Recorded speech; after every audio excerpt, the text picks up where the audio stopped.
Hey everybody, Sean Reddy, Keller Williams Reddy Group, here with my colleague and co-host, Mr. Everett Reddy. Say hi to the camera, Everett.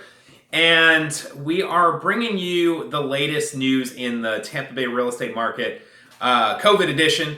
We haven't done one of these videos in a while. Shifted focus. Been checking in more on a personal level, seeing how everybody is doing. If the topic of real estate came up, it came up. We haven't really proactively brought you the market trends and the market stats very much since COVID set in. But you know what? New world, so here we go. So, wild ride the market has been on, and I just want to hit a couple of high points here real quickly because we are essentially in the golden age of selling houses right now. Literally the most extreme seller's market that we've ever seen statistically. And I'm talking since they've been keeping track of numbers in the Tampa Bay real estate market. So here are a couple stats that point that way. So in the month of June, latest stats that we have, in Hillsborough County, there were over 3,800 home sales. The last month that we had over 3,800 home sales was May of last year, May of 2019. So that has driven up the prices all the way up to $323,000 as an average selling price here in Hillsborough County. That's the highest ever by 6.5%. Highest ever on an average price.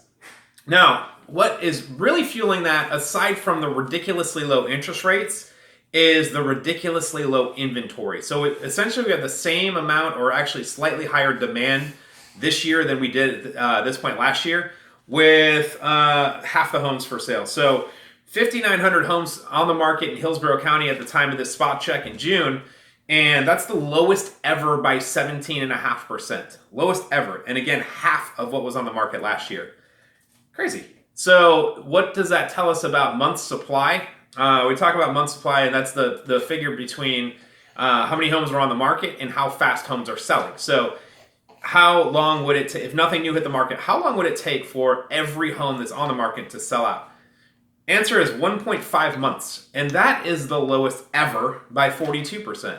So we have the lowest inventory ever, the lowest month supply ever, literally the lowest interest rates ever, and demand that's at or above levels experienced this time last year. Absolute feeding frenzy in terms of listings going to contract fast for top dollar with multiple offers. In fact, 1 out of every 2 sellers who have sold during COVID have experienced a bidding war, driving their price up. Biggest challenge, of course, is if you sell your home, where would you go, right? And that's what keeps inventory low. I mean, granted, there's going to be people who just aren't comfortable having strangers in their homes during COVID. I get that. But there's also going to be people who would be sellers, yet they have no idea where they would go because the inventory is so tight. Well, when this is the general view, when it's broken down, here's where Everett gets a little excited, broken down by price point, that seller's market starts to tip into a balanced and buyer's market at the higher price point. So if you're somebody who is considered selling any home up to $600,000 or $700,000 and upsized into something $750,000 and above, you could literally be selling in history's greatest seller's market and buying in a balanced market or even buyer's market. And oh, by the way, at an interest rate less than 3%, so you can have a bigger home for the same or even less money per month. Crazy, crazy times. Obviously, it's a crazy world that we live in, yet this is how the real estate market is reacting. General overview sense, so if you're curious about your home's value, what your neighborhood is doing, what some of the opportunities that lie in this market are, because there are still opportunities even if you're buying, let us know. Give myself a call. Everett doesn't have a cell phone yet, so I'll just hand it over to him. He can field your questions as well. Say goodbye, Everett. Thanks for watching, and we'll see you next month.